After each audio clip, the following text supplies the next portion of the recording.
Hi friends, ఈరోజు D.Ed గణిత శాస్త్ర బోధన పద్ధతులు మ్యాథ్స్ మెథడాలజీ నుండి ఉపాధ్యాయుడు చాప్టర్ ఎక్స్ప్లెయిన్ చేసుకుందాము.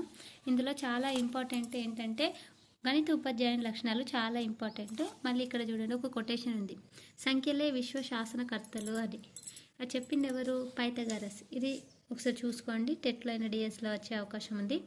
సంఖ్యలే విశ్వ శాసనకర్తలు చెప్పింది పైథాగరస్. గణిత శాస్త్రం ఉపాధ్యాయునికి ఉండాల్సిన ముఖ్య లక్షణాలు ఏంటో ఇప్పుడు చూద్దాం. గణితం పాఠశాల విద్యా ప్రణాళికలో అతి ముఖ్యమైన అంశం.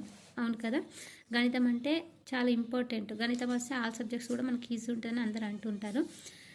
విద్యార్థులు గణితాన్ని అలవోకగా నేర్చుకోవాలంటే ఆ అంశాన్ని బోధించే ఉపాధ్యాయుడికి తప్పనిసరిగా కొన్ని ప్రత్యేకతలు ఉండాలి. అటువంటి ప్రత్యేక లక్షణాల వల్లే గణిత ఉపాధ్యాయులు విశిష్టంగా గుర్తించబడతారు. అవేంటో ఇప్పుడు చూద్దాం. ఫస్ట్, చక్కని విషయ పరిజ్ఞానం ఉండాలి. విషయ పరిజ్ఞానం అంటే కాన్సెప్ట్ మీద పూర్తి అవగాహన ఉండాలి అన్నట్టు. సెకండ్, మంచి బోధన పటిమ ఉండాలి, అంటే మంచి ఎక్స్ప్లెయిన్ చేసే విధానంగా ఉండాలి.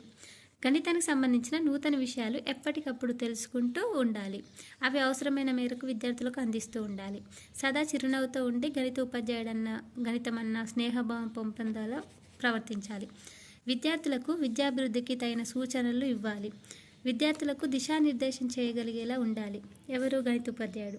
సమయపాలన పాటించాలి. విద్యార్థులకు సమయపాలన పాటించడంలో ఆదర్శంగా నిలవాలి.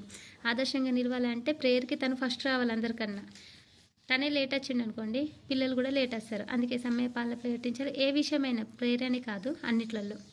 నాయకత్వ లక్షణాలను కలిగి ఉండాలి. ఏ పనినైనా చక్కగా నిర్వహించే సామర్థ్యం ఉండాలి. నిరంతర విజ్ఞానార్జకే కృషి చేయాలి. మంచి పాఠకుడుగా ఉండాలి. గణిత పత్రికలకు చందాదారుగా ఉంటూ ఆ పత్రికలలో వ్యాసాలు రాయగలిగి ఉండాలి.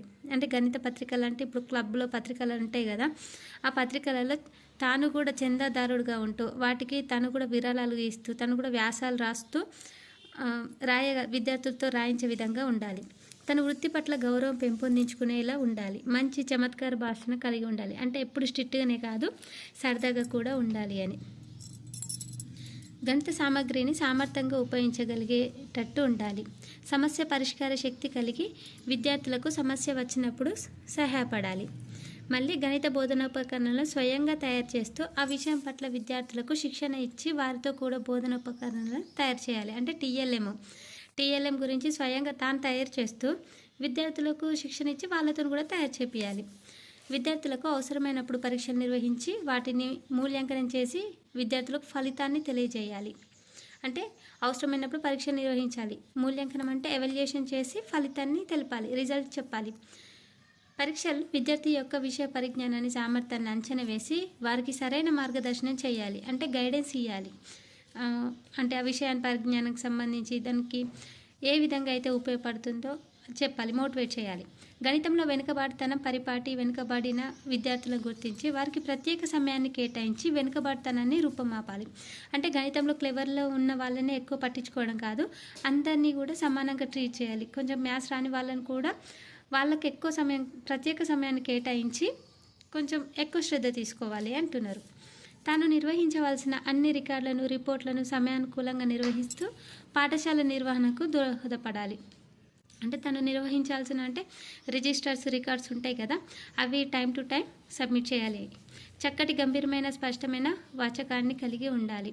అంటే గొంతు స్పష్టంగా చెప్పేటట్టు ఉండాలి. చక్కటి విషయ పరిజ్ఞానం ఉండాలి. మంచి బోధన పటిమ ఉండాలి. ఎప్పటికప్పుడు నూతన విషయాలు విద్యార్థులకు అందజేయాలి. సదా చిరునవ్వుతో ఉంటూ గణితమన్న స్నేహంతో మంచి ప్రవర్తించాలి. నెక్స్ట్, నిరంతర విద్యార్జనకే కృషి చేయాలి. అంటే ఎప్పుడు మంచిగా చదువుతూ పిల్లలకి మంచి చెప్పాలి. మంచి విద్యార్థులకు దిశానిర్దేశం చేసేవాడిలా ఉండాలి. నెక్స్ట్, మంచి చమత్కార భాషణ చేయగలిగి ఉండాలి. వృత్తి పట్ల గౌరవం ఉండాలి. ఇవి గణిత ఉపాధ్యాయుల యొక్క లక్షణాలు. తనకన్నా సీనియర్ ఉపాధ్యాయుల నుంచి సూచనలను, సలహాలను స్వీకరిస్తూ తనకన్నా జూనియర్ ఉపాధ్యాయులకు తగు విధంగా సలహాలు, సూచనలు ఇవ్వాలి. ఇది బెస్ట్ క్వాలిటీ. గణితమే కాక వీలైనన్ని ఇతర రంగాల్లో కనీస పరిజ్ఞానాన్ని ఏర్పరచుకోవాలి. అంటే గణితమే కాదు, మిగతా రంగంలో కూడా మంచి జ్ఞానాన్ని ఏర్పరచుకోవాలి. ప్రతిభావంతులైన విద్యార్థుల గురించి వారి ప్రతిభను ప్రోత్సహిస్తూ వారి కోసం ప్రత్యేక కార్యక్రమాలను రచించగలిగే ఉండాలి.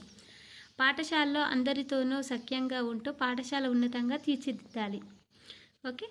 అంటే అందరితోటి అంటే టీచర్స్ ఉంటారు కదా, వాళ్ళందరితోటి సఖ్యత ఉంటూ పాఠశాలను ఉన్నతంగా తీర్చిదిద్దాలి. విద్యార్థుల ఇబ్బందుల పట్ల సానుభూతితో స్పందించగలిగి ఉండాలి.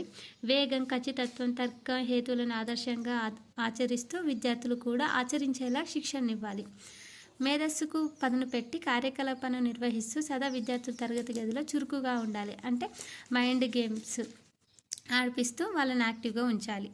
పాఠశాలలో ఒక గణిత క్లబ్ని, గణిత ప్రయోగశాలని, గ్రంథాలయాన్ని స్థాపించి వాటి నిర్వహణలో విద్యార్థులను భాగస్వాములు చేయాలి.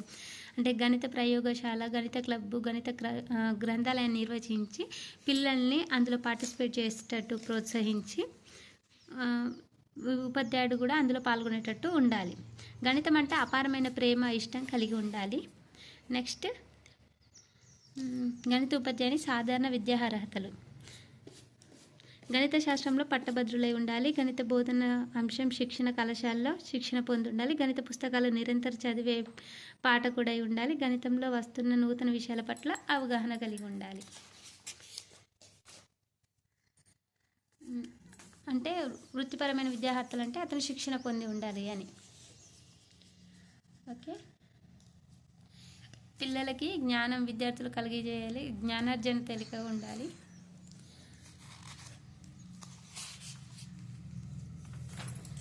ఓకే ఫ్రెండ్స్, ఇది చాలా ఇంపార్టెంట్ ఈ లైన్.